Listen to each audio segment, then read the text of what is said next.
All right, good morning. I'd like to welcome those of you who are here in our live audience, as well as welcome all of our participants who are joining on Zoom. For those of you who don't know me, I'm Jim Perkins, and I'm the director of our master's program in medical illustration here at RIT. We have 8 students who are going to be presenting their thesis and capstone projects this morning. Each student will have about 15 minutes to present their work. And I'm hoping we have just a minute or two at the end of each presentation for questions. So if there are questions from here in the live audience, just raise your hand or shout out. And Craig Foster will be monitoring the chat online if people want to post questions in the chat through Zoom. So without further ado, we'll get started with our first presenter, Charles Flock. Hi, everybody. Good morning. Can everyone hear me okay? A little closer? Is that better? Can you hear me now? Okay. Hello. So, like Jim said, my name is Charles or Charlie Flock. My thesis topic was on metoidioplasty. For this project, I collaborated heavily with Dr. Nikolovsky at the Upstate Medical University in Syracuse. He's the director of reconstructive urology and a urology professor. Oh, okay. So what is metoidioplasty? Metoidioplasty is a transmasculine, gender-affirming genital reconstructive surgery. The goal of, you can hear me now? Okay, sorry guys. So metoidioplasty is a transmasculine, gender-affirming genital reconstructive surgery. The goal of the surgery is to ultimately create a neophallus which measures anywhere from 4 to 10 centimeters in length, depending on the tissue present in the patient. The surgery itself is highly customizable. There's many different tissues which can be moved and rotated around to become different structures. And many of the steps can vary depending on the outcome that the patient desires for the surgery. Because of this, there's not an ideal procedure, but the existing procedures are continuously being improved upon. So why would someone, say, choose to have a metoidioplasty over a phalloplasty? It also allows for upright voiding, but unlike phalloplasty, the erectile function and sensation is retained. And generally, it's cheaper than a phalloplasty. This procedure itself is also much faster. It can take up to 2 to 4 hours, as opposed to phalloplasty, which needs to occur in stages due to the need for graft healing and things like that. So also less recovery time, which is always a plus. And should the patient later decide that they would like to have a phalloplasty, metoidioplasty allows for the patient to undergo phalloplasty later. So the overall goal of this project was to create a 3D animation which would give a surgical overview of options that the patient can have for the procedure. The audience is for surgeons and lay people and patients of Dr. Nikolovsky. But yeah, it's to mainly just to inform and educate patients and surgeons on the procedure. The process began, the process I started with researching the procedure, and then I went into project planning. I completed the first step of this animation a previous semester just to give myself more time to sort of figure out how I would like to rig everything and animate and find an overall style for the animation itself. And then I went into script writing, into storyboarding, then into production, and then post-production. I mainly used Maya, Autodesk Maya, and Autodesk Mudbox for the 3D aspect of things. And then for post-production, I used After Effects, Premiere Pro, and some 2D I did in Procreate. So without further ado, here is my animation.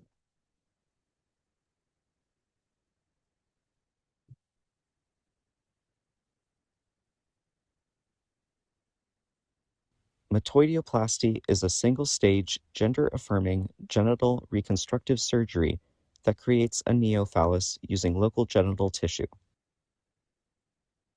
This procedure typically follows 4 general steps to complete: vaginectomy and colpoclesis, chordee release, urethroplasty, and scrotoplasty. Depending on patient preference, each step may vary in approach. The first step of a metoidioplasty procedure is a vaginectomy and colpoclesis. In this step, the lining of the vagina is removed and the vaginal canal is closed.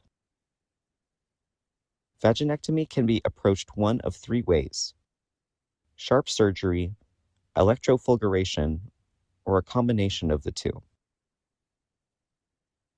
If the procedure is performed with sharp surgery, initial incisions are made with a scalpel around the vaginal opening to free the vaginal lining. The lining is steadily freed using surgical scissors until the entirety of the lining is detached and can be removed. Electrofulguration uses an electrosurgical unit, or ESU. The ESU consists of a generator and a long probe with an electrode. During surgery, the probe delivers a high-frequency electrical current to the vaginal lining until all the targeted tissue is cauterized. A combined approach first removes a bulk of the vaginal lining from the front of the vaginal canal using sharp surgery. Then the ESU probe cauterizes any tissue remaining in the back of the canal. Following the vaginectomy, the vaginal canal is sewn shut during colpoclesis. The first step of a metoidioplasty is optional, and some patients may opt out of it. The next steps of metoidioplasty include chordee release and urethroplasty. There are 2 different approaches these steps can take: ring flap or Belgrade technique. Ring flap metoidioplasty begins with an incision that extends down from behind the flaps of the labia minora and travels up and around the urethral meatus. The freed flaps of the labia minora are pulled up to expose the chordee. When cut, it releases the clitoris from its ventral tether. This grants the neophallus additional length, but results in a defect which exposes the corpus cavernosum, a type of erectile tissue. The defect is sutured shut, and the free flaps of the labia minora are brought together and sutured as well, so that the catheter can be repositioned upwards. The labia minora is then tubularized around the catheter, creating the neourethra. Loose skin from around the genital area is used to cover the neourethra and create the shaft of the neophallus. Ring flap metoidioplasty typically utilizes a complex approach when creating the neoscrotum. V-shaped incisions are first made to free the flaps of the labia majora. The ends of the flaps are then rotated upward medially and sutured to their own medial edges. The lateral edges are sutured down the midline and to the skin below, while the remaining exposed tissue is sutured down the midline to create an intact perineum. Belgrade technique metoidioplasty begins with an incision down from the glands of the clitoris, across the midline just above the urethral meatus, and back up to the glands. As the incision crosses the midline, the chordee is also cut, which releases the clitoris and grants additional length. As in ring flap metoidioplasty, a defect that exposes the erectile tissue is created, but is instead covered with a tissue graft harvested from the patient's inner cheek. The catheter is repositioned upwards. To tubularize the catheter, the left flap of the labia minora is incised to create a pedicle flap, which maintains its attachment to its original blood supply. The flap is sutured along the left lateral side of the clitoral body and cheek graft, then folded over to the right lateral side, where it is sutured in place. The right flap of the labia minora is similarly pedicled and deepithelialized with surgical scissors before folding over the left flap to be sutured to the left lateral side. The neourethra is then covered with loose skin from the genital area to create the shaft of the neophallus. Belgrade technique metoidioplasty approaches scrotoplasty simply by suturing the labia majora together down the midline. Testicular implants can be added in this step to further bolster the shape of the neoscrotum. Overall, metoidioplasty is an excellent surgical option for transmasculine individuals seeking a larger, more prominent phallus. It benefits from being minimally invasive and results in fewer complications, less scarring, and shorter recovering time than phalloplasty.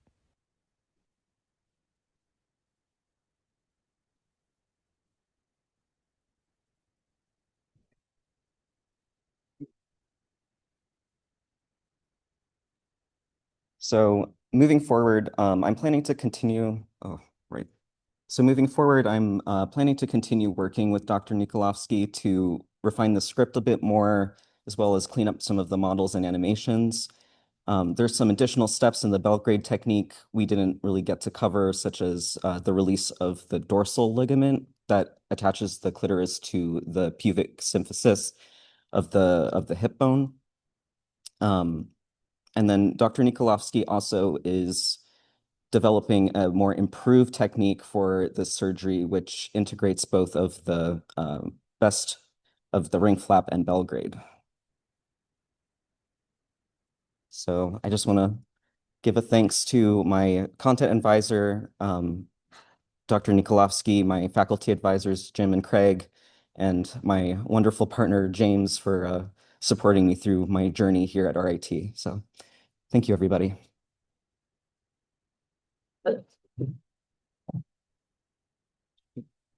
We have time, just a minute or two, if anyone has any questions for Charlie from here in the audience, or and Craig will be monitoring the online chat. I think we can actually hear people on Zoom if you just speak up, but the chat may be the easiest way if anyone can do it. I think Dr. Nikolovsky might be in the Zoom as well. Okay. If people have questions for him. He's on? Okay, great. Yeah, so Dr. Nikolovsky is joining us online as well, so if people have questions for him, you can do that too. Not seeing any hand. Oh, we have a hand? Yes. Good morning. Good morning. For your animation to be bona fide in medical circles, how much anatomy you had as a student or any other course so that your animation can really conform, like, you know what I'm saying? How much anatomy in your background? So how much anatomy did Yeah. you have? So we had anatomy and I've had anatomy and physiology. I come from an art background myself, but I did anatomical prerequisite classes before I came here. And we also had a cadaver lab, fully dissected the human body. So it's quite intimate knowledge of anatomy. Thank you. Yeah. Yes, Asa. There was a lot of animation, and I'm really wondering how long was the rendering process at the end? Very long. The render time really depends on the power of the computer itself. I was working here on campus, and between here and at home, my computer at home is not the best rendering computer. But yeah, I was living here on campus for quite a while just because of the renders. The renders take shorter here, so yeah. Yeah. Yes. So I noticed at the end of your presentation that you were mentioning combining two new techniques, combining them. Would your animation regarding those two be the first in its field to tackle and to demonstrate this new approach? It might be. I believe it would be because this is something that Dr. Nikolovsky hasn't yet even recorded on video, as far as I know. So as I continue collaborating with him, he's mentioned sending over recorded procedure to help with the referencing for the animation. So it very well could be, yeah. Right, I think we should move on to our next presenter. Thank you, Charlie. Okay, thank you. Asa, our next presenter, I'll let you introduce yourself. I'm going to get this one a little closer.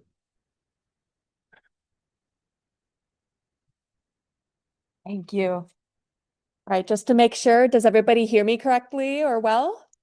Okay, awesome. I just want to say good morning, everybody. I know it is quite morning, like early for all of us, so I really appreciate you all being here today. And also, 2 years ago from now, standing here in front of this podium, just talking to our classmates and professors and all of you about our theses was like a distant accomplishment. And I want to take the time to say, great job, everybody. I am so glad to be a part of this with you all. When contemplating the multitudes of topics to cover for my thesis project, I was quite honestly stumped. Jim's words, my thesis advisor, had stuck in my mind like a haunting expectation. Focus on what you are passionate about. But I was passionate about so many topics: animal biology, human biology, psychology, neuroscience, forensics, the list goes on. But what inevitably brought me here today was not from the insights of my own career goals, but from my own personal insights. It was here in RIT that I discovered that my perspective of the world was quite different to many of you, as I cannot picture my own thoughts. Now, for those of you who can, I am jealous. How useful would that be for art? But this realization of different perspectives has created a fascination of how we all perceive our worlds. And during my times of studying biology, I had developed a motto, which function dictates form and form influences function. Does the capabilities of creating mental imagery influence how we behave? And as such, what structures in our big, beautiful brains allow us to create fiction into a reality quite literally right before our eyes? As more questions emerged, I realized that this topic of fantasia is my thesis. Hello, everybody. My name is Asa Kanak, and today I would like to dedicate this time into discussing my website, Inside the Mind's Eye. Imagine, if you will, a brown cat sitting in front of you, its yellow eyes staring daggers into your soul, whilst its chocolate tabby fur shines bright in the sunlight, as if inviting your hand to pet its soft fur. But as your hand reaches towards its body, the cat dissipates like a ghost, only leaving behind a loud, echoing meow. Was that cat ever real? As the first paragraph in my thesis website, the aim was to not only entice, but to gauge the audience's level of mental imagery. From there, I hope to spark curiosity. What kind of mental imagery do I possess? What other forms of visualization are there? And just maybe, how is it formed inside our minds? And this website was created for those who are curious about mental imagery or of neuroscience, because this website will be covering the science of how mental imagery is made. But now I am curious. How many of you all in the audience were able to picture that cat in front of you, either eyes closed or not? All right. I'm assuming the rest of you could not? Same. Even in writing this paragraph, I could not picture anything, leaving me to interview my peers just to make sure I wrote it correctly. This lack of mental imagery is called aphantasia, and many people, like myself, don't even realize that they possess it. Much like how those with regular forms of mental imagery phantasia don't even realize that it comes in a spectrum. From low hypophantasia to the extreme hyperphantasia, mental imagery can take on forms that we may never be able to experience for ourselves. But through medical illustration, we can shed light on the spectrum of visualization and allow us all to understand not only what it is, but how it may look like. Now, if you would like to understand more about your type of mental imagery, might I direct you to the How About a Quiz section of my website just by clicking on one of these buttons. The first is the VVIQ quiz, or Vividness of Visual Imagery Questionnaire, which is the gold standard of assessing one's mental imagery. It is also what researchers utilize for their studies. The second is, in my opinion, way more fun. Ooh, let me just go back, as this next one also supplies data at the end of the results. Now, check them out for yourselves. Like, they're fun, easy to use, and also free. But if you would like to know more about Fantasia, let me direct you just below the types of Fantasia underneath the introduction to this window here. Here, we are met with a box that shows images depicting several types of mental imagery, such as aphantasia, which is the lack of mental imagery, shown with seeing the cat in your mind instead of in front of you. Hypophantasia, with limited visuals. Fantasia, which is the ability to see in front of you what you are picturing in your mind, but with color. And hypophantasia, with realistic, rendered imagery.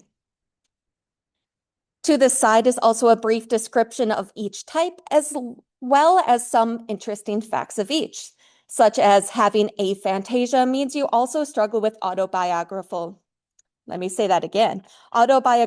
memory, which is the long-term recollection of a person's life events. Also, with people having regular fantasia, having a behavior that is more future or goal-oriented, and hyperfans having heightened imagination and emotion, just to name a few. I recommend reading more if you are interested. Now, I bet you are wondering by now, why the cat? When searching for Fantasia of any type online, you will most likely, in fact, I guarantee it, that you will find images of apples. I chose not to follow this trend as I wanted to make room for other types of senses of imagination. And though this particular website does not cover those smells and sounds, it does briefly mention them from time to time. An example being just under the description of aphantasia. Cats are also experienced throughout the globe, and finding somebody who does not know of them would be extremely rare. So asking somebody to imagine one should not be difficult, whether that be the appearance, call, or smell behavior. Plus, it was also a great excuse to draw my cat Bochi, who was a great and fabulous model during this website's creation. Because mental imagery falls within a spectrum, there are numerous ways one may experience mental imagery. Here on campus, I had interviewed such individuals and came across some interesting cases, one of which had a very interesting form of aphantasia. Like normal, she could not picture her own thoughts, but if enough effort was placed, she says that she can briefly and barely see them, but only within her peripherals. During my time researching online, I had never come across a case much like it, and though I would be fascinated to understand how these peripheral images were produced, our current knowledge still leaves us with an unknown. In fact, many of what we know about mental imagery can be proven wrong to this day, as more and more research is coming out. In fact, the earliest research paper I came across was from 2026, as I was in the middle of creating this website. I made sure to include the dynamics of the mental imagery research just underneath the structural locations, just to make room for any future inquiries when I go back and adjust. Whilst on this page, I thought it would also be a good idea to give a little sneak peek into what the reader is going to be expecting when selecting the arrow button. The image to the left, right here, shows the primary areas of the brain that are essential for generating an image, that being V2, 3, and 4 of the primary visual cortex, as well as the inferotemporal cortex. I also thought it would be a good idea to add some interest to this button by adding a little animation of my feline friend, mimicking the types of mental imagery production. To the left is a cross-sectional view of the brain labeling the important areas of the visual pathway. I also decided to add the peripheral images as well as the frontal projected image, just to give a nod to the many ways mental imagery can be seen. But now, with no further ado, for my favorite section, inside the mind's eye. Here, we are greeted with the figure showcasing the brain labeled 1 through 4. How I illustrated this was through referencing many MRI scans of brains and their skulls so I can properly fit them into the figure. I also have done this just to make sure that the cortexes were underneath the correct areas, hence also referencing the area where the ear is quite heavily. 1 to 3 represents the primary visual cortex, and it is here where mental imagery contains their shape, contour, and color. Afterwards, that information is sent to the inferotemporal cortex, where more complex imagery is produced. If we click on 1, we are then greeted with the title, Primary Visual Cortex V1 for After Images. You may recall that V1 was not present in the first illustration when saying the important areas for imagery production, and that is because this area of the brain, V1, technically does not produce images. Instead, this area of the brain utilizes information that is sent from our eyes and processes that into a form that the brain can understand. Then that information is sent to the other areas of the primary visual cortex for future processing. The only thing this area of the brain does code for, however, are after images, an illusion everyone can take part in even if they have aphantasia. So if you will with me, please keep your eyes on this red cat in the blue background for about 5 seconds. Try not to dart your eyes around any area, just keep it into one place. Now, close your eyes. You should be able to see that cat, although most likely in another color.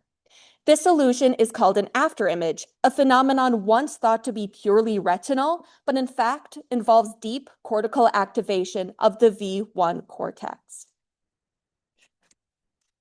If we go back and select 2, we will now begin with how our mind perceives contour and color. New information like differences in color and object orientation is here processed, allowing for the sight of color in mental imagery. But you may be wondering, if V2 codes for object orientation and color, then how is it possible for people with hypophantasia to only see the ghosted contour? There is a theory that V2 could be deficient in some way, blocking that ability to send color information towards the rest of the visual pathway. This then leads to the information being sent from V1, notably edge orientation, to be the only information that is processed for visuals.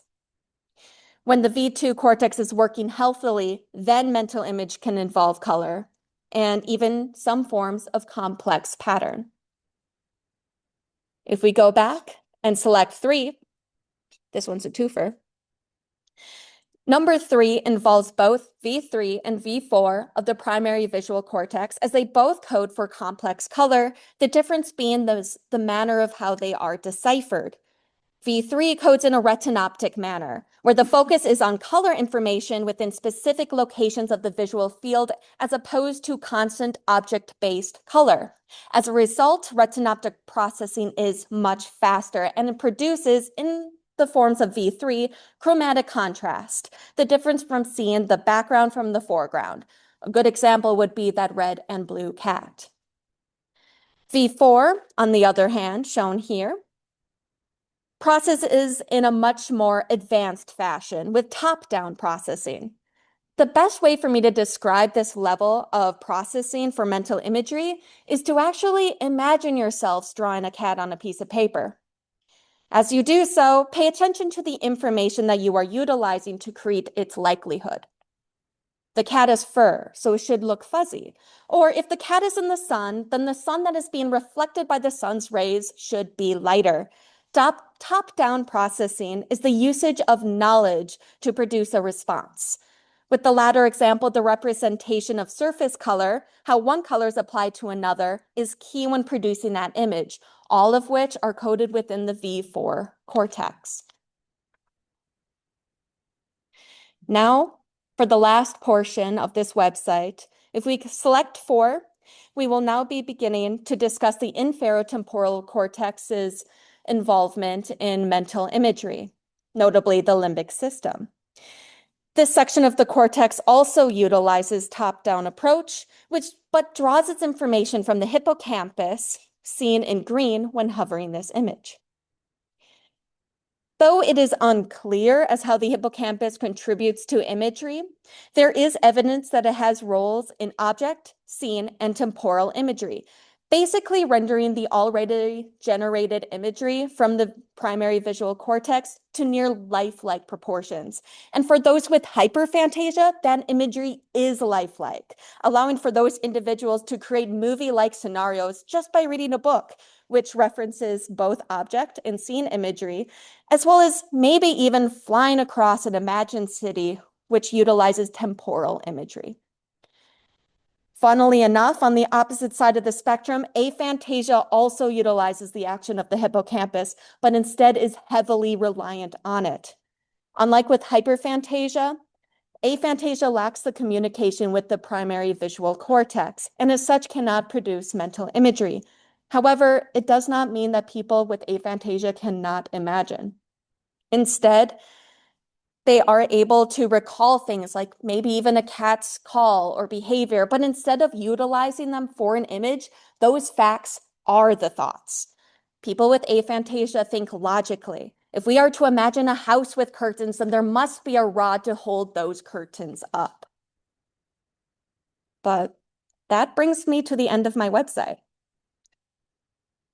Inside the mind's eye. I hope you all now have a better understanding of the types of mental imagery that can be formed, and also maybe your own type of mental imagery. As more and more research is coming out, it is becoming more abundantly clear that mental imagery is not just in our heads or just in our eyes, but is a product of real physical events that are happening within our brains.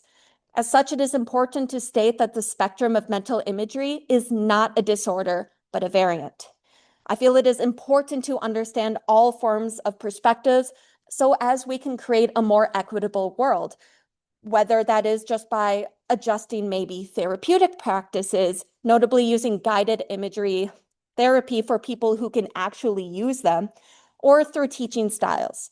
Asking the students on what their benefits their learning styles from a place of understanding that our perspectives of the world and how we see our thoughts may be different from their own.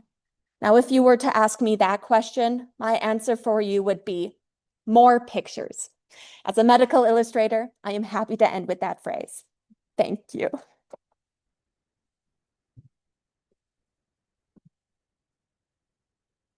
Glad you picked something that you were passionate about. Thank you. Any questions for Asa before we move?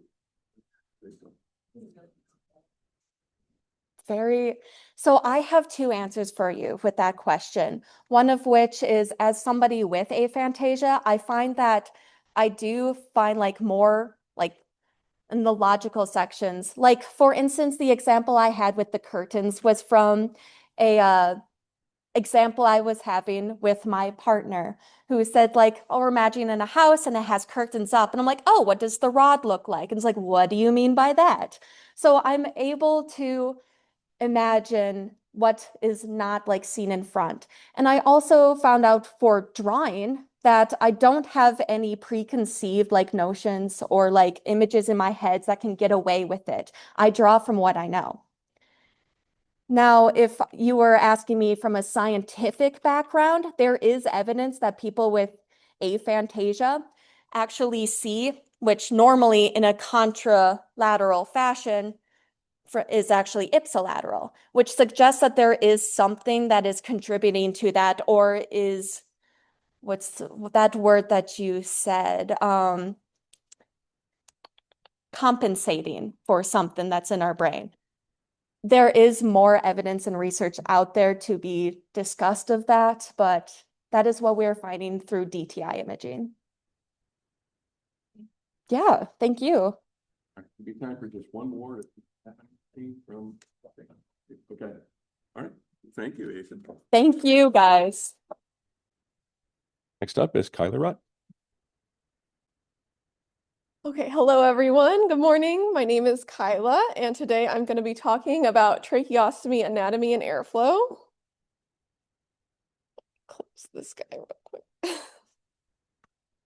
Okay, first of all, I'd like to say thank you to my advisors, my faculty advisor, Craig Foster, and my content advisors, Brittany Walter, Maggie Wilkerson, Shonda Horent, the patient and family education team at Children's Hospital of Colorado, and the ventilator care team at Children's Hospital of Colorado.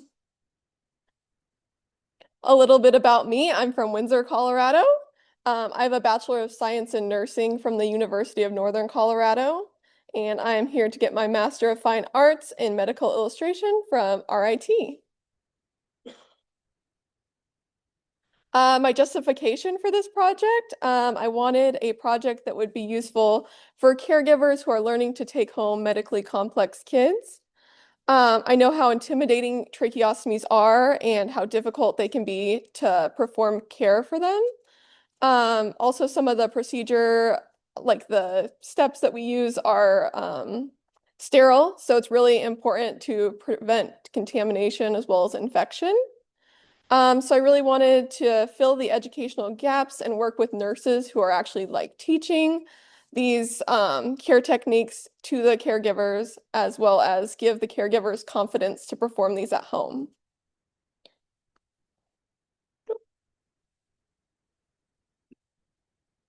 Okay, some background information. When a tracheostomy is necessary, it's necessary for prolonged mechanical ventilation, as well as to improve pulmonary hygiene, which is when people can't remove secretions on their own. Also, if there is an airway obstruction or a neuromuscular or airway condition.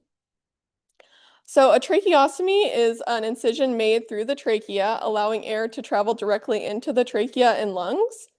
And this bypasses the upper airway. The tube that's inserted is made of soft plastic or silicone, and it is inserted through the front of the neck or the stoma.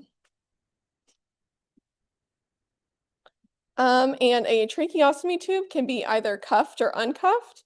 A cuffed tracheostomy tube is when a patient is using mechanical ventilation, and an uncuffed tracheostomy tube is when a patient is able to initiate some breaths on their own. Tracheostomy can also affect speech. So speech is created when air from the lungs passes up through the vocal cords. When the trach tube is inserted, most of the air is going to come back out through that tube and not through the upper airway. A uncuffed tube allows air to still reach the vocal cords and travel up through the airway, where a cuffed tube sits snugly in the trachea so no air can pass through the vocal cords. So my target audience is caregivers and parents of children with tracheostomies who are learning to take care of their child at home. I thought that these materials would help them to better understand where the tracheostomy is, as well as how it affects their child's airway. So my instructional objectives were to have the caregiver be able to identify a cuffed tube versus an uncuffed tube, as well as how it affects breathing and speech, as well as be able to verbalize the steps of open and closed trach suctioning. So initially I started with my animation. So this is my script. It was just to get an idea of how my narration would work, as well as the visuals that I was including. And then this was my storyboard process. So I made some illustrations as well as 3D models to go with it. And I made the narration to go with the visual as well. And then finally, I made the 2D illustration with Photoshop, and I 3D modeled in Maya to make the tracheostomy tubes, as well as the syringe and the internal anatomy. Okay, now it's back. Yay. So sorry, everyone. Okay, so this is the final animation I made on tracheostomy anatomy and airflow.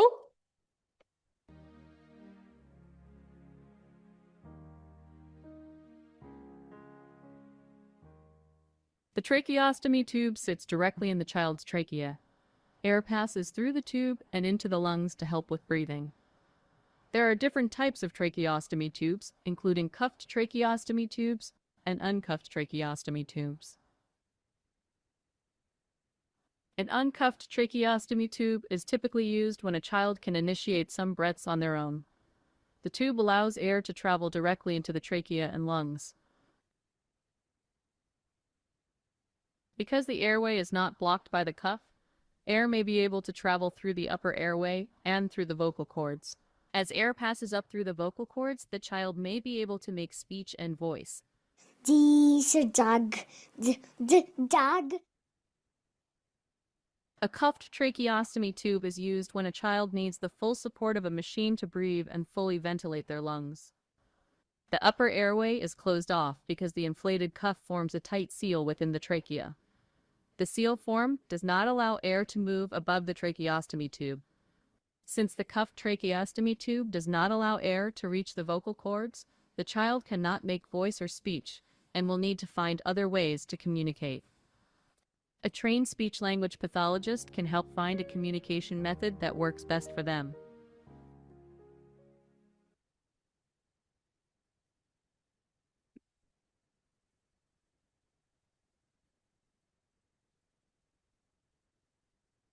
Okay, so then I also have some additional learning materials. So this is a tracheostomy tube anatomy illustration that I made. This was just to orient the caregiver to the relative anatomy with the tracheostomy tube that they may not be familiar with. Okay, and this is another illustration I did. This is on open suctioning of a tracheostomy tube. This is for the ventilator care handbook at Children's Hospital. This is meant to demonstrate the technique used for open suctioning a trach. So this is a sterile procedure. So in the beginning, they use clean gloves and then switch to sterile gloves. And then partway through the procedure, one of the sterile gloves becomes contaminated. So I had to make the glove a slightly different color to show which hand is your clean hand and which is your sterile hand. And this is another illustration I made. This is on closed suctioning. So this procedure is a little different. This is also going into the ventilator care handbook. This is meant to demonstrate a clean technique. So there are no sterile gloves in here. It's just clean gloves, and the suction catheter is actually attached to the tracheostomy tube, and it's enclosed within a plastic sheath. So there's less of a risk of contamination with this one. Okay, and then these are my citations and resources. And thank you. And our next presenter, Abigail Woods.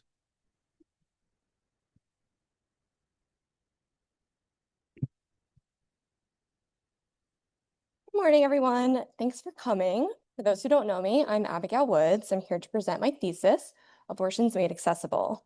I first want to thank Jim, Craig, and Ellen, and Glenn and Rachel for all their support and help during my time in RIT. Has not gone unappreciated. I also want to thank my content advisors, Dr. Elizabeth Solger and Dr. Anita Vasudevan, who are a part of Physicians for Reproductive Health, a great organization, and they were so helpful in the development of this project. Yes. All right. Oh, okay, thank you. Nope, I did it again, guys. Okay. All right, so patients seeking abortion information are often faced with medical terminology that can be overwhelming, inconsistent, or misleading information online, and the stigma and politicization of abortion in general. The largest of these issues is misinformation surrounding abortion online. A 2021 assessment found that 3 of the top 5 webpage results when you search abortion pill are actually anti-abortion sites meant to mislead you. This reflects the rise in anti-abortion tactics, such as crisis pregnancy centers, which are in-person medical centers that mislead patients in their options of pregnancy. So I want to find a way to combat misinformation. Together, these factors create barriers to informed decision-making and patient understanding. And even when medically accurate information is available, it's not always approachable or navigable. This is where medical illustration can help. Access to clear and accurate medical information is essential for patient autonomy and informed care. Medical illustration can help simplify complex information, improve comprehension, and make healthcare information more accessible and approachable. The goal of the project is to create a patient-centered educational resource that explains abortion-related information clearly and accurately, uses medical illustration to support understanding, and prioritizes accessibility, clarity, and neutrality. Now, why website? I chose to create a website for many different reasons. It's not just about, nope, sorry. It's navigable, expandable, and accessible. It also reflects how people look for health information today. When you get sick, what do you do? Google your symptoms. When you're faced with a medical decision, what do you do? Sure, you're going to consult a physician, but almost always you're consulting the internet first. There's so much information online. I want to create another reliable source to combat it. Now, at this point, I'm going to walk through a bit of my website structure. I'll walk you through the website itself. Now, the website is made of 4 primary sections. My homepage right now is basically a table of contents. Since I don't have a wide array of illustrations, I felt like this was the easiest way for people getting onto the website to know where they should go. So our 4 sections are patient indications for abortion, methods of abortion, common barriers to abortion access, and dispelling myths about abortion. These categories were chosen to address both the medical and contextual aspects of abortion care. The goal was to organize information into sections that feel manageable and intuitive for the users to navigate.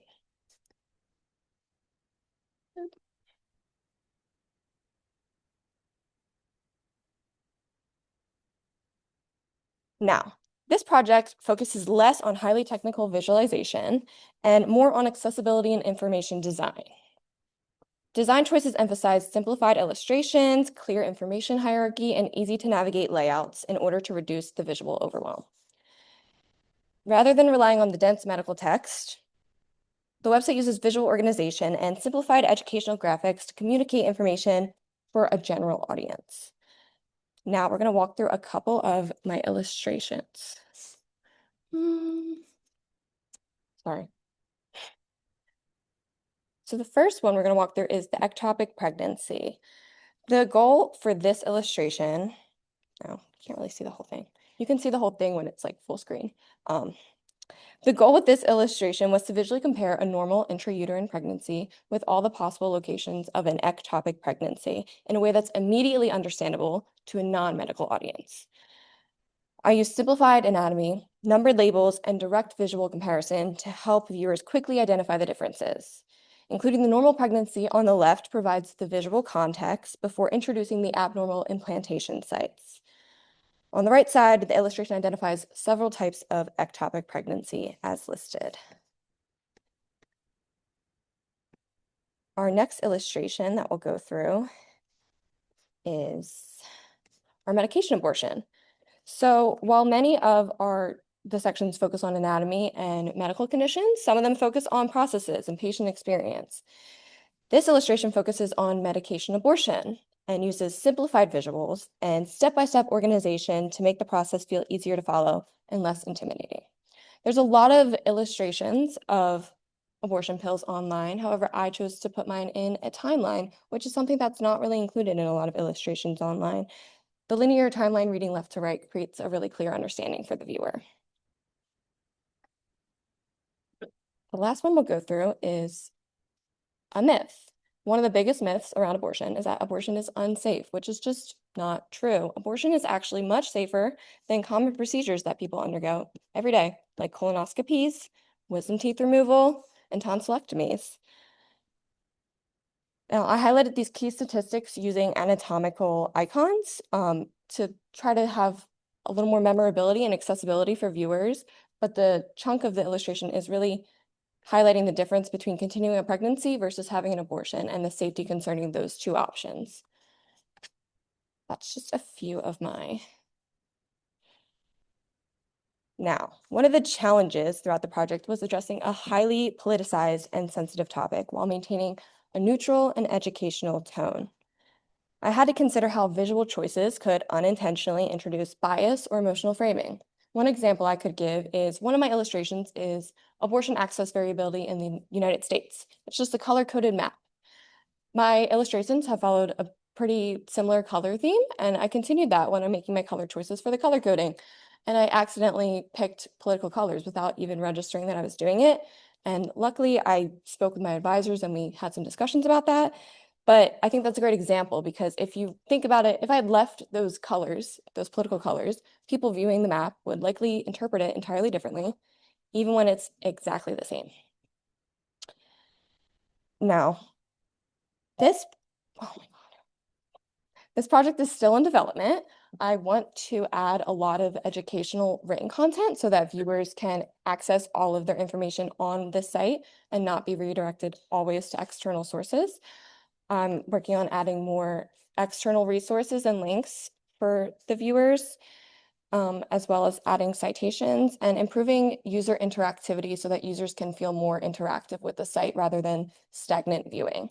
I also want to address the more difficult topics to visualize that I didn't feel like I had enough time and energy to like flesh out to include, like stigma and anti-abortion tactics, which these are just harder things to visualize. And this is something I want to work on moving forward. And just refining the website structure and navigation as I add more to it. But ultimately, this project is about ensuring that medical information is used for empowerment and not as a barrier. Thank you for your time. Other comments or questions here?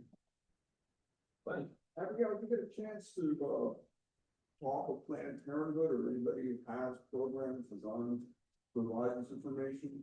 I'm hoping to reach out more to Planned Parenthood. I didn't have enough of like a fully set concept and idea when I first started the project. I feel like in the past few months, it's become a lot more narrow and I feel like it's actually marketable to a company like Planned Parenthood.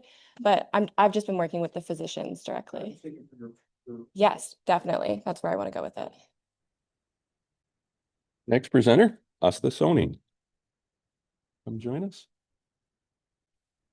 Hello, everyone. My name is Asta Soni, and today I'm going to be presenting on cognitive reappraisal for stress management, or what I like to call a look on the bright side. So I thought I'd start by giving a little bit of background on the topic. And I think we can all agree that stress is a very intense negative emotion, and it's an inevitable part of our daily lives. When we experience stress, our body's fight or flight activity starts, and we release hormones and chemical messengers, some of which are norepinephrine and epinephrine. And this is what causes our heart rate to increase, our blood pressure to increase, and our sweat gland activity to increase. So in these oftentimes pretty scary and maybe pretty sweaty situations, it can be very helpful to employ emotion regulation strategies. And this is especially true because difficulties with managing stress are linked to different long-term health complications and mental health conditions like anxiety, depression, sociopathy, post-traumatic stress disorder. So one of these emotion regulation tools we can use is called cognitive reappraisal. So for my project, I had three main goals. The first was to develop an educational animation that can kind of walk you through the process of cognitive reappraisal and maybe how you can use it in your day-to-day lives. The second was to clarify a mental health topic because when you say the term cognitive reappraisal, it's just a look of confusion most times. And the third was to create a comprehensive website resource to share this information. And for this project, I was working with my mentor, Dr. Myreski, as my content expert. So I just wanted to take a second to thank her here for her help during this process. So onto the process itself. The first stage for me was just going into the research. So once I met with my content expert, she was kind enough to provide me with some starting off scientific literature to look into, to get to know the topic more and kind of narrow down on my focus. To start, I was researching emotion regulation as a whole, and there's a lot of different techniques involved in emotion regulation. So here was my initial research. It was quite a lot of information that I took in. I really got to know the topic, but I knew I couldn't make an animation with this much information. It would take me forever. So my next step was just honing in on some of the research, and that's when I narrowed it down to cognitive reappraisal as the topic. So this was my research after that. And using this kind of research outline, I moved into creating a script for my animation, which looks like this. So a lot less information, but much more focused. And with the script, I was focusing on making the information more accessible to a lay audience, and really kind of cutting out some of the complex terminology or descriptions of maybe the complex, intricate details of the fight or flight response. I was also focusing on showcasing one example of a stressful situation that everyone can relate to so they can better understand the process and maybe some of the stuff that you experience during fight or flight. And the situation that I landed on was actually public speaking. And for this area of the process, this was also an area where I pivoted, because when I went into the animation process, I initially thought I was going to do a full 3D animation. But after I really wrote down my information and thought about the visuals that I wanted to showcase, it made more sense to have a mix of 2D and 3D. So after the script, I moved into animation, and the first step was my 3D modeling. And I started by 3D modeling the brain, and this was my first result. This was after watching a bunch of different YouTube videos and looking into kind of different tips and techniques for modeling the brain in Maya. And I was using things like the paint effect and converting that into curves and polygons. I wasn't super happy with this result, and I did it a couple of times, and there was still something that was a little off about it for me. But thankfully, Craig actually provided me with a model that I was able to tweak to my liking, and this was the result I got. So once I had that model done, I moved into the storyboard phase. And here are just some images of my storyboard. Here I was focusing on figuring out how to really blend the 2D and 3D without it looking too, distracting, moving from the 2D illustration to the 3D model. And here are just some images. And then I worked on creating a motion test. So here is just a clip from part of my motion test. With the motion test, I was working on kind of different transitions and effects I could use to make the 2D illustrations more dynamic. And then after creating the motion test, I really went in and fleshed out all of the illustrations to make them much more detailed and engaging. And then I created the animation, which I have here. Your heart races, your breath quickens, and sweat beads on your skin. Your hands are ice cold, and you're clutching your notes like a lifeline. All eyes are on you. It's your turn to present. Sound familiar? This intense physical reaction is part of what is known as the fight or flight response. When we face something emotionally stressful, like public speaking, certain areas in the brain, such as the hypothalamus, which triggers the body's autonomic nervous system and starts the stress hormone cascade, the anterior cingulate cortex, which orients attention to what's important, the amygdala, which drives emotional reactivity, the hippocampus, which is linked to emotional memories, and the prefrontal cortex, which regulates the whole experience, jump into action. In response, the brain releases stress hormones, like adrenaline, also called epinephrine, and norepinephrine. That is why your heart races, your palms sweat, and your thoughts might feel like they are spinning out of control. But here is the good news.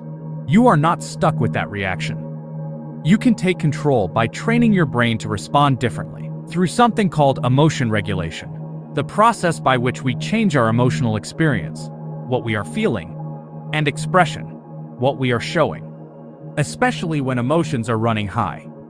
One of the most powerful tools of emotion regulation is called cognitive reappraisal. It is a term for something many of us already do without realizing it. Looking at a stressful situation from a different, more helpful, and positive perspective. Instead of thinking, I'm going to mess this up, try telling yourself, I know this is important, and I have prepared. I am ready for this. Even if it's not perfect, I will learn and grow from this experience, and I will do better next time.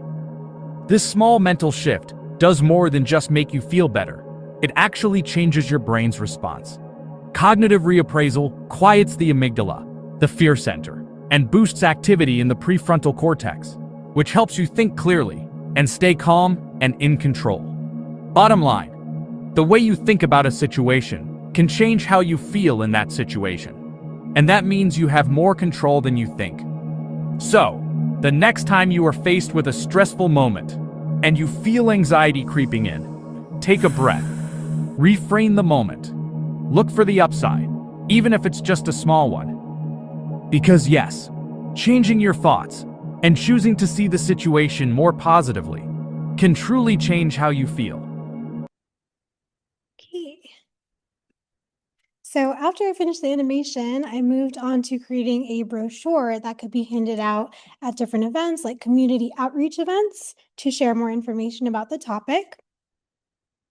So I started by just kind of adapting my initial research and my script for my animation into some brochure copy, really focusing on what I wanted to share on each of the different panels. Then I moved into Adobe InDesign and created a draft of my layout, which I shared with my advisor and got some feedback on. And then here was the finished result. And after I finished the design for the brochure, I looked into creating a link to this brochure that I could showcase on my website. And I wanted to focus more on making it interactive so people would like viewing it and it wouldn't be just a static image of the front and back of my brochure. And that's when I found a tool called Simple Booklet. So here's just a little clip of what it looks like when you view it online.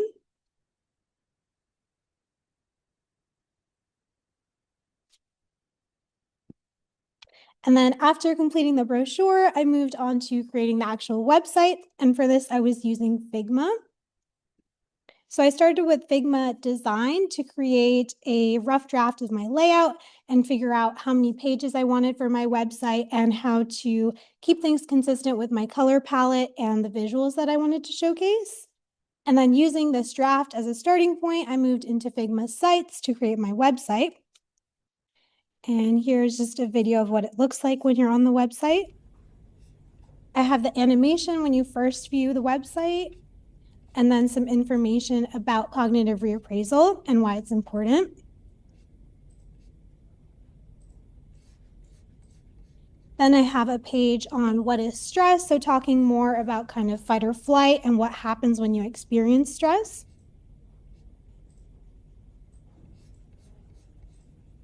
Then I have some stress management techniques, so talking more about what emotion regulation is and why it's important to use these techniques.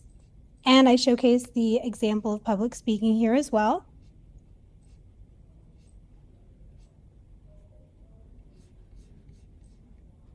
And then I have an additional resources page where I have a link to my interactive brochure towards the end. So overall, I think that my project met my project goals because I was able to share an animation that walks through the process of cognitive reappraisal, and my website kind of has all of the information easy to share and access. And I think it's very engaging with the different elements. So thank you for your time. I noticed that in your illustration, her teeth were not perfect, which I think was wonderful. Was that on purpose? Yeah, I was trying to include kind of different types of people to make it more relatable. So I was trying to kind of have a more diverse range of people featured in my illustrations. When you visualize your brochure, what model did you use? Our program did you use? So for like the interactive, like animated brochure, When it was like laid out, it was like. ooh, like the mock-up of the finished product. That was just kind of somewhere I found online. I was just like free mock-up. And then, good. oh, thank you. All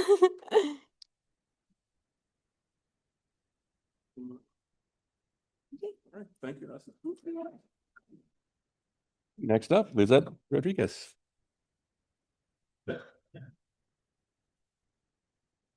Why, hello, everyone. Can you hear me all right? Cool. Well, we'll deal with that in a bit.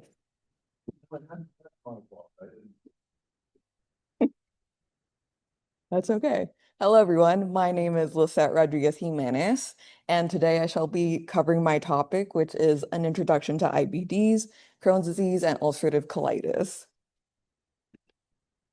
These are just the brief things I'm going to talk about today, starting with the background. So, my content advisor throughout the year was Dr. Esther A. Torres, a professor emeritus of medicine from the University of Puerto Rico School of Medicine. She specializes in gastroenterology, and she started her own nonprofit called FEET in Puerto Rico, working to support and educate the public on IBDs within Puerto Rico, Latin America, and beyond. If you're curious about her nonprofit, feel free to scan the QR code, although it's in Spanish.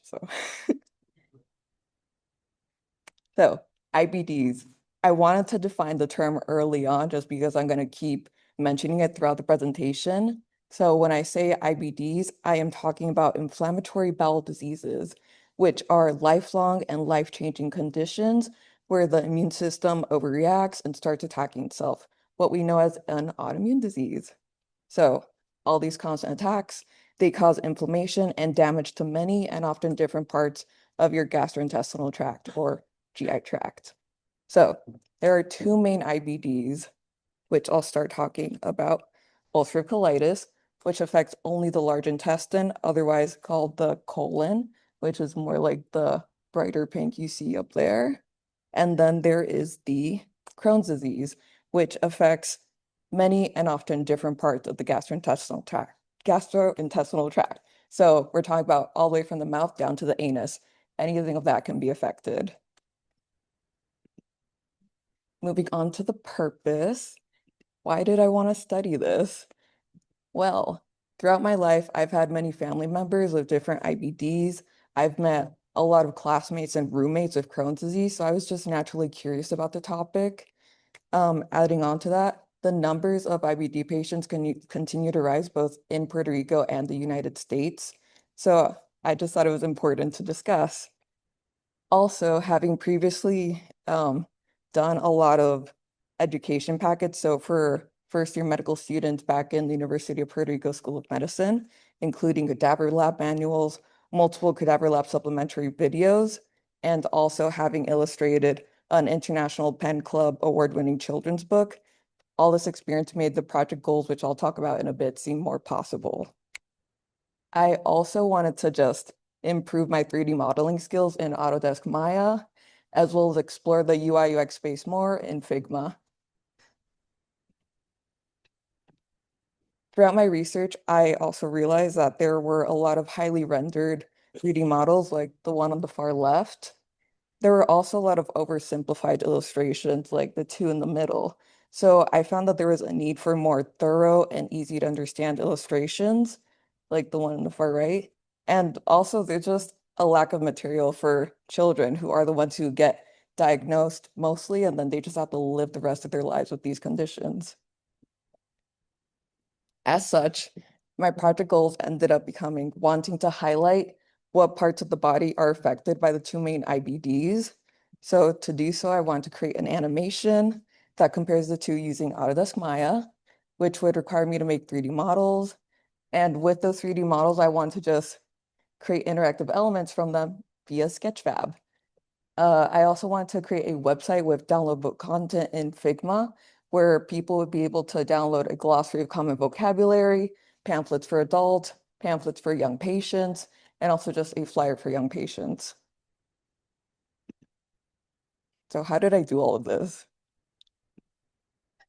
I essentially took the same approach for all the project materials. So researching, sketching, designing, and then finally printing out the material or publishing it in a digital space just to see how everything was looking. And to go into more depth on that, this is the animation. So I, again, did research. I then wrote the script for everything, followed by storyboarding. This is just one small image from the storyboard process. I recorded my own audio, created the 3D models themselves, I exported a lot of play blasts just to see how the 3D models were looking in the 3D space. And then finally, I made a motion test on the far right just to see how everything was looking in the 3D space, if everything was moving the way I wanted to, and if the pace for everything was working out. As for the interactive elements, once I had the 3D models, it was just a matter of exporting the FBX files from Maya and uploading them into Sketchfab, where I just edited the colors, as you can see down here. And then it was just a matter of quickly writing down the information I wanted the public to learn from the models. So on the far right, you can see just me going through the interactive models and just seeing how it looked in the digital space. Early on, I wanted to establish a consistent color palette and font for the project, just so everything could be more consistent. I ended up going with Calibri, size 11 for adults and size 14 for children, just because it was a consistent legible font where everything maintained legibility at different sizes. As for the colors, blue was a good choice just because that's what you see in the medical and hospital just education packets, because blue is a very common color for people. And then red just ended up being a nice contrast, and also just the color of the internal anatomy I was working with. Going more into the pamphlets, this was some of the research and sketching phase on the far left, where once that was done, I just moved on to Adobe Illustrator. These are just screenshots of the files at different points in the process, where then I printed out the copies and I edited everything based on what I was seeing in the physical space.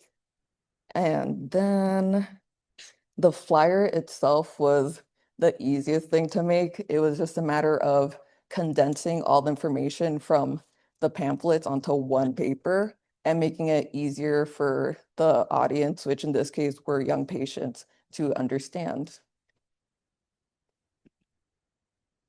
Final products.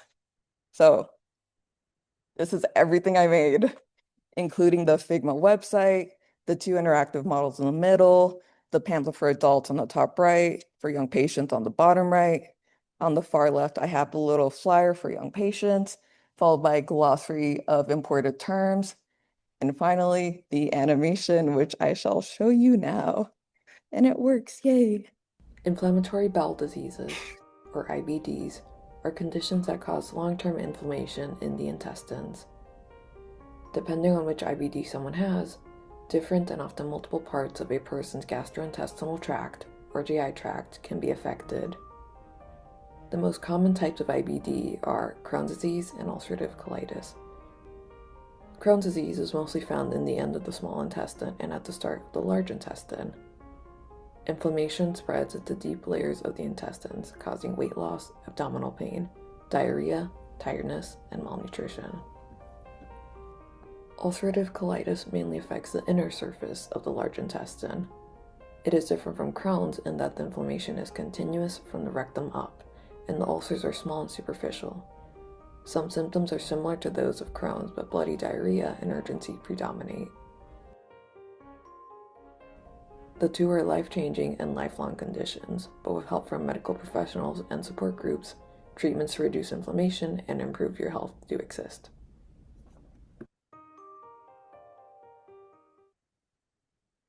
Inflammatory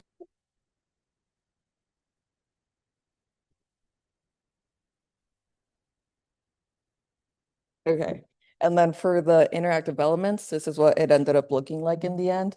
In the middle, I have the Figma website. That's just me scrolling through the different tabs, where I have one tab dedicated to Crohn's disease, one tab dedicated to ulcerative colitis, and another dedicated to just all the resources people can find online.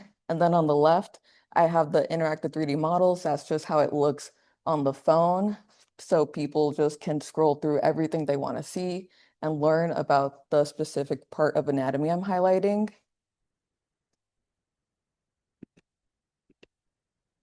This is a pamphlet for adults, which if you compare it to the children's pamphlet, you can see how I break up the space more so the younger audiences don't get overwhelmed by the information. And also you can see just the differences in the type size and the illustrations themselves, where for the younger patients, I added just a little bit more pizzazz to make the audiences not feel as overwhelmed with the material. And yeah, here's the flyer and the glossary of important terms. Those didn't change much once I finished them in the earlier process. Yeah, as for the future, I would like to translate everything to Spanish. I want to explore making simple comic panels that cover more of the material and just posting that online, either LinkedIn, Instagram, just different social media platforms so more people can get educated on the topic. And finally, I would probably like to illustrate another children's book, this time more on the topic of IBDs or just specifically on Crohn's or ulcerative colitis or a whole series, who knows? Yeah, thank you very much. How do you move from all this to the office of my gastroenterologist in a little town, rural America? What do you do? Well, I think just to get to your own personal doctor, that's a matter of me talking with you and then you connecting me with the doctor. But in general, if I would like to just like share this knowledge with other people, it's really me communicating with others, telling them, hey, I have this material. Please, if we can work together to share with more people and educate as many audiences as we can. So is it marketing? Yeah, it's definitely marketing, just, yeah, a lot of it. Because a lot of people don't know what medical illustration is. So it's a matter of getting yourself out there and telling them, hey, I do this. Let's help educate everyone. Do you have a national association of medical illustrators? We do, the AMI. Yeah, like even in Rochester, like we had Imagine RIT a couple weeks ago, which is just like a big exhibition of different people showing their work. And we had a little medical illustration one, and we had a lot of people in the healthcare business just coming in and being like, oh my God, this is amazing. Like, this is a thing. And it was literally just a bunch of nurses coming and being like, wow, good job, guys. Like, I didn't know this was an option for education. Great. Next up, Harper D'Andrea. Hello, my name is Harper D'Andrea, and I will be presenting my capstone project on improving patient education for the NUS procedure patients at Mary Bridge Children's Hospital in Tacoma, Washington.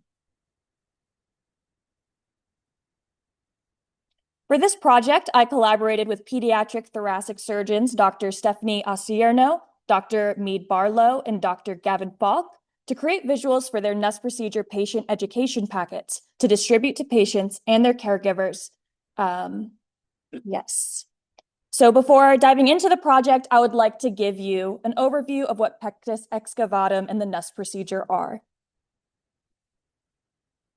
So pectus excavatum, or sunken chest, is a genetic condition where the sternum is sunken into the chest due to a malformation of the costal cartilages. It affects 1 in 400 children, primarily males, making it the most common congenital chest wall deformity.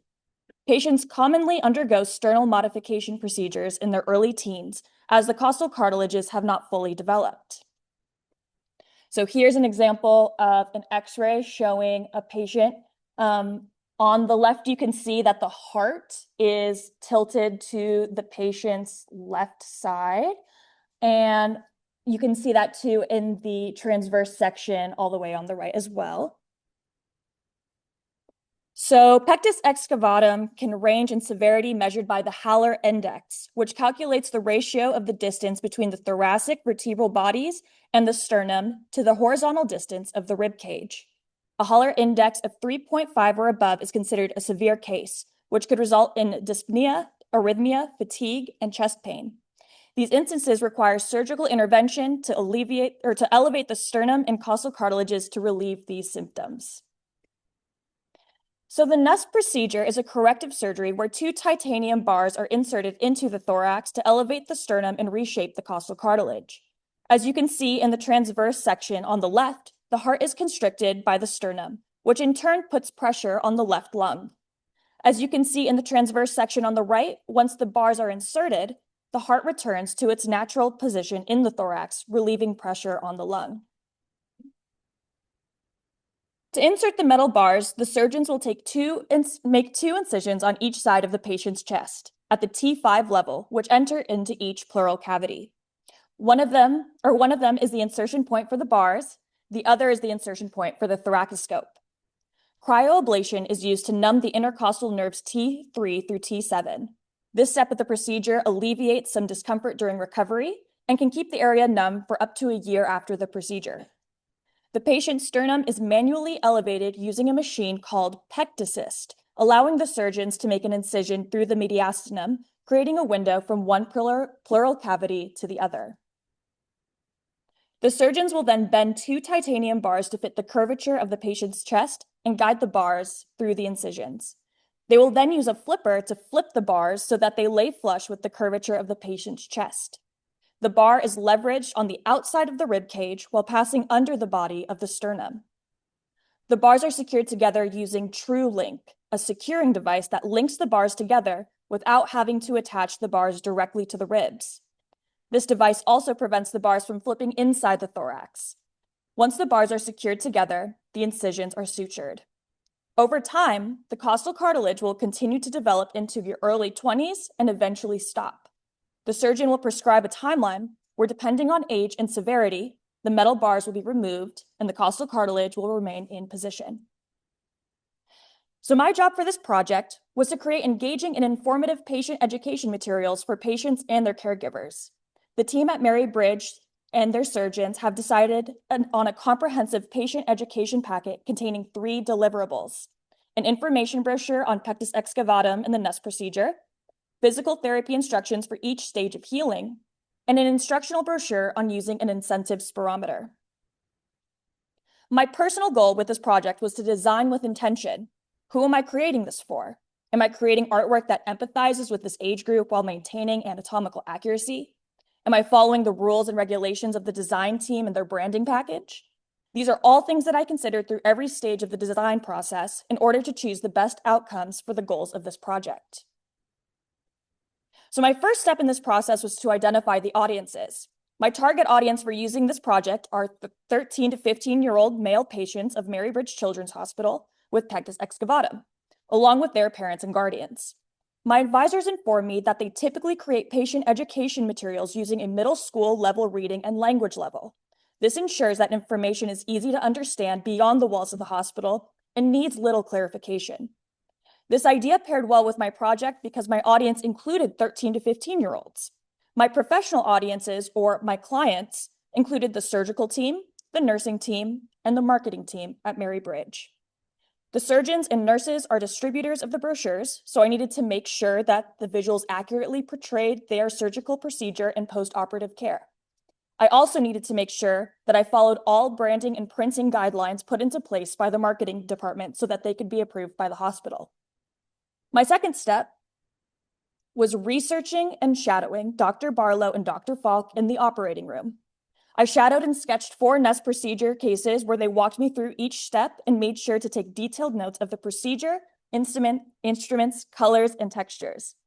I also spent time learning about the pect assist and TrueLink tools from their device representatives. I did my own research on incentive spirometers and physical therapy techniques for recovering from the NUSP procedure. Before starting my illustrations, I wanted to make sure I understood the branding guidelines and color schemes to implement into my sketch phase. The marketing department sent me their branding guide, which provided me information on their color scheme, printing specs, typeface, and logo placement. I also learned about things that I should not do, which I'm very happy they covered. My advisors also provided me with examples of flyers they used for other procedures so I could study the layout of images, illustration style, text hierarchy, and design elements. Next, I organized my written content and layout. Here are some examples. I typically like to organize my thoughts and sketching using pen to paper, so I hope you enjoy these high-quality shots. At this point, I decided I want my patient education packet to be interactive. So the NEST procedure informational brochure would be a standard illustrations and information, but the physical therapy exercises would actually print as a poster that patients could hang on their wall, complete with a tracker so that they can keep track of their daily exercises.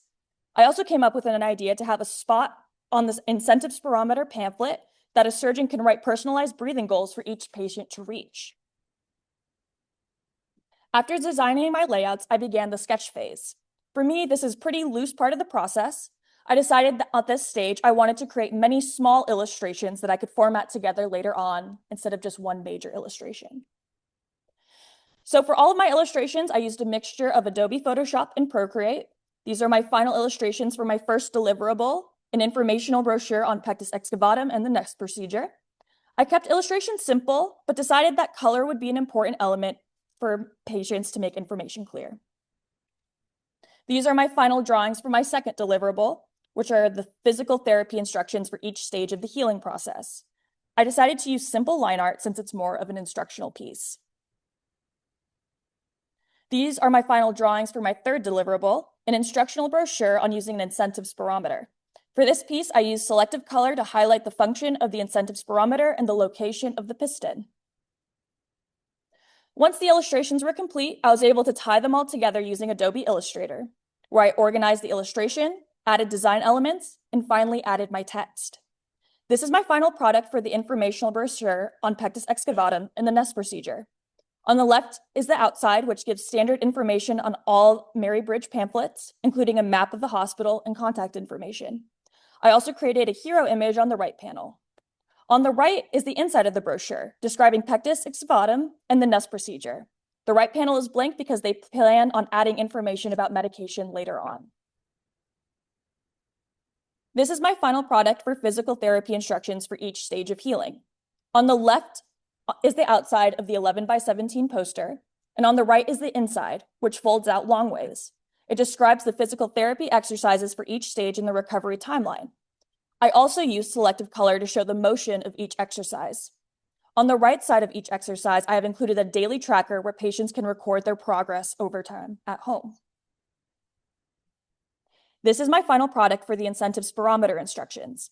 On the left, I have included a panel that describes how an incentive spirometer works. I used color and bold typeface so patients can easily identify labels on the illustration. On the right, I include each step of the incentive spirometer from both a third and first person view. This way, the patient can easily check if they're holding the device the correct way and can easily read their results. On the right panel, I have included a marker goal log where surgeons can write down important dates and milestones for their patients. For my future work on this project, I would like to digitize the patient education packet so that patients can easily access the information on their devices. I would also like to explore how animations could be useful for helping patients understand this procedure. I would like to thank the team at Mary Bridge Children's Hospital, namely Dr. Osierno, Dr. Falk, Dr. Barlow, Sherry Mitchell, Carrie Kavanaugh, and Deanna Zur. I'd also like to thank my mentor, Susie Russell Hall, for all her support. Lastly, I would like to thank my RIT professors and community. Thank you. So I know this is focusing on children pediatric care. I have a colleague of mine, this is brand new to me. Yeah. He has this, but he's in his 30s. Okay. Who do you reach out to for information about that? I mean, I would say definitely the general thoracic surgeons. It's trickier when you're an adult because, like I said in the presentation, your cartilage has already kind of hardened. There's an invasive procedure called the Ratvich procedure, which involves manually breaking the sternum and repositioning it all through surgery. And so I'm no doctor, but that is likely the path since he's not going to be as moldable at this point since he's a little bit older. So, but don't trust me, go to a medical professional, but that's just based off of my own research and, my experience with this, so. Hey, Vivian, we didn't forget you. Our final presenter. Good morning, everyone. Thank you for being here today. My name is Vivian Nguyen, and my project is on improving public health communication in rural Vietnam through designing accessible educational materials. So this project focuses on designing accessible health educational resources in the rural jungle communities of Vietnam, specifically addressing challenges related to malaria prevention and access to clean water.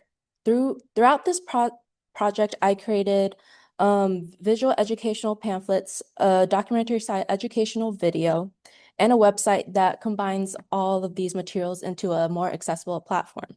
The overall goal of this project is to explore how biocommunication and visual storytelling can improve health literacy in underserved communities.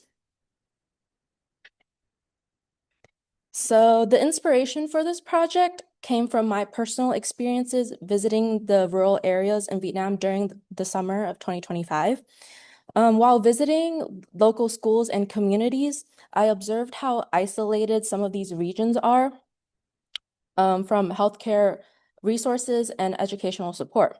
Many of the areas that I visited were surrounded by dense jungle regions and environments where access to clean water and medical care was very limited. I also noticed that the health education materials were either unavailable, difficult to understand, or not designed to meet the community needs. Much of the traditional public health materials relied on heavy texts, and it can become a barrier for audiences with varying literacies levels or limited access to digital technology. And this creates a gap between medical knowledge and what people are actually able to understand and apply in their daily lives. So both as an artist and a medical illustrator, I became interested in how visual communication can help bridge that gap. I wanted to create materials that were scientifically accurate, culturally approachable, and visually engaging for people of all ages. So going on for the scientific background, malaria is a vector-borne infectious disease caused by the parasites of the Plasmodium genus, particularly the Falciparum, and it's transmitted through the bite of a female Anopheles mosquito. Once inside the body, the parasite goes into the bloodstream and travels ultimately to the liver and then reproduces. And then it ultimately infects the red blood cells. So this would lead to symptoms commonly include fevers, chills, fatigues, and headaches. And in more severe cases, it can cause organ failure or death if left untreated. So the rural jungle environments are especially vulnerable because of the stagnant water and humid climates that create ideal breeding conditions for these mosquitoes. So in areas with limited healthcare access, the prevention becomes one of the most important tools for reducing these infection rates.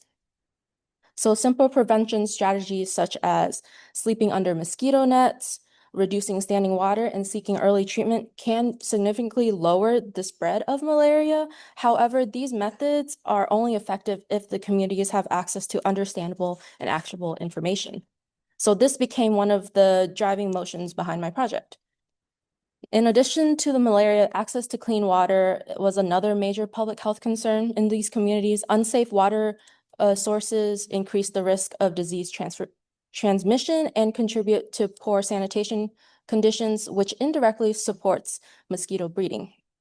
And also, many families relied on rainwater collection or untreated groundwater for daily use. So without access to these filtration systems that we're used to here or the sanitation infrastructures, communities are more vulnerable to waterborne illnesses and mosquito-related diseases. So this project emphasizes on preventative education through simple visual explanations of safe water practices, including how to store the water safely and reducing standing waters around the homes and schools in the environment. Rather than overwhelming the viewers with medical terminology, the goal was to communicate these concepts in a way that feels approachable and more practical. And this was one of the 3D models that I put into Sketchfab to show the common parasite that's responsible for malaria. So a little more about the project. So the purpose of this project was to create multimedia educational campaign that improves health communication in rural Vietnam. And this project includes 3 main deliverables. So the first one is a visual educational pamphlet that focused on malaria prevention, and second, educational videos with interviews and footage collected during the field visits over the summer. And then third, a website that serves as a central platform for all the educational materials, photography, video content, and a donation page to support future outreach efforts. And then together, these components create kind of an integrated communication system that combines education, storytelling, and public engagement. So the primary audience for this project included students, teachers, and families living in the rural areas of Vietnam. And a major consideration throughout the design process was accessibility. And because literacy levels and educational backgrounds varied greatly, I focused on using visual communication methods that rely less on dense text and more on imagery, icons, diagrams, and storytelling of that sort.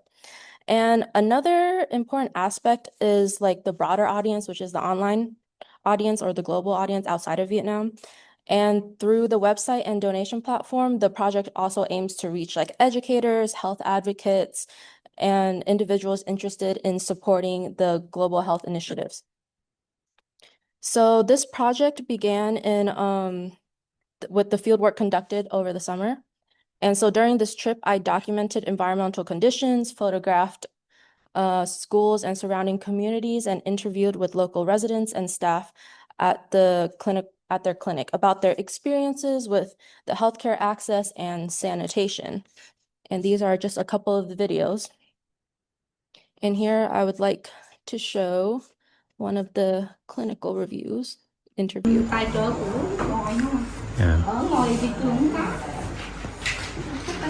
Showing what they had in their medicine cabinets. Everything was very outdated and needs like an update. This was like one of the only clinics in the area. Bị nặng đó vậy. Chăm sóc y tế cho người dân ở đây thì chị đang gặp khó khăn gì về không có thời gian họ ở nhà. Họ ở nhà, còn ban ngày là họ đi rẫy đi làm ăn hết rồi. Còn giả sử như mình truyền thông nhóm thì mình thông báo trước đó 1-2 hôm á, thì mình sắp xếp người á, cũng sắp xếp, còn họ đi tham gia với mình được, chứ mình tự đùng một cái như là thì bây giờ hợp là mình thông báo họ không sắp xếp, không có người không luôn. Người dân ở đây cũng là bệnh gặp phải những bệnh gì nhiều nhất là bệnh sốt rét.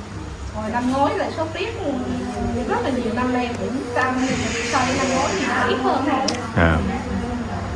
Như vậy là mình đã có những công tác chủ yếu là truyền thông, công tác khám chữa bệnh là về thuốc men là cung cấp đủ. Thuốc men thì mình cung cấp đủ. Nói chung là rồi về sự như họ sốt á, ở đây có một cái này dân nó sốt, nhưng mà trước khi trực tiếp đem lại kẹo mình nó còn mà gọi điện mình đi vô trong. Có nhiều người họ ra, có nhiều người không ra.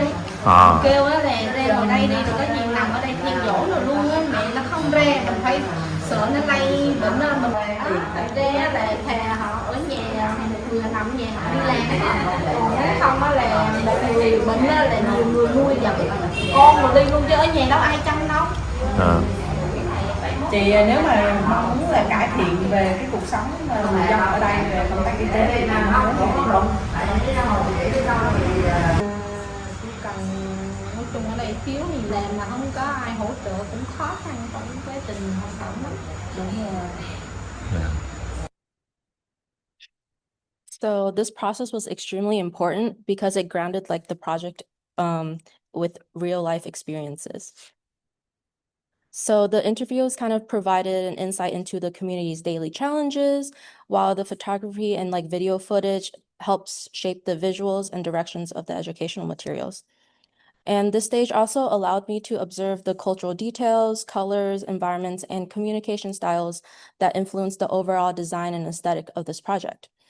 So after returning from Vietnam, I organized all all of the collected materials, including the photographs and audio recordings and notes. And then I moved into more of the concept development phase.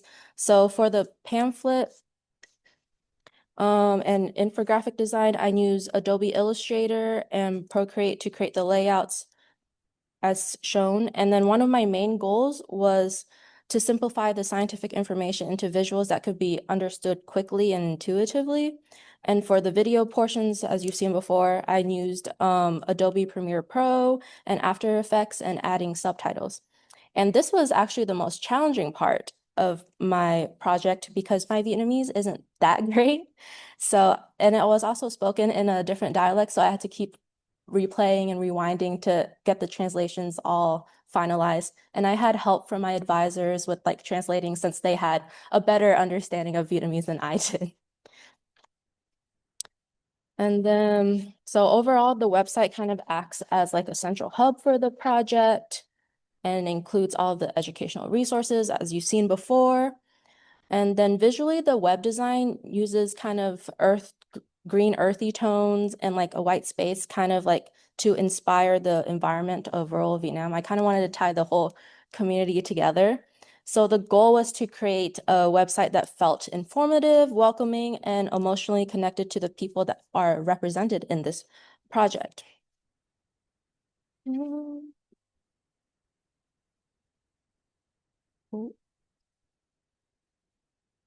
So this project contributes to the field of biocommunication by demonstrating how visual storytelling can improve public health education in underserved populations.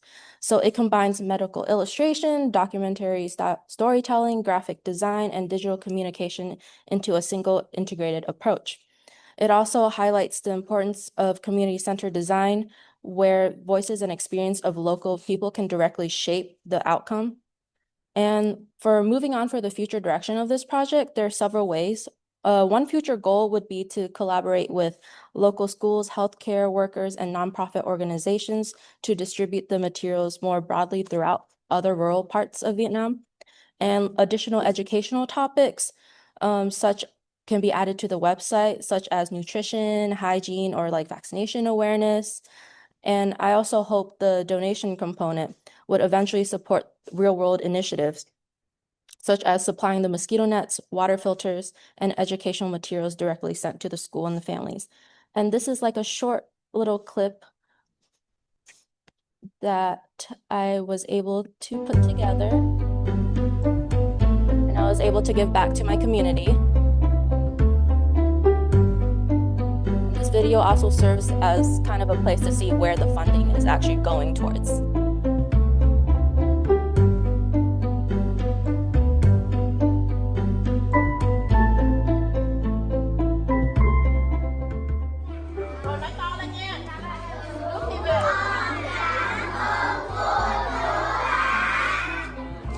Bye-bye. They were very sweet children.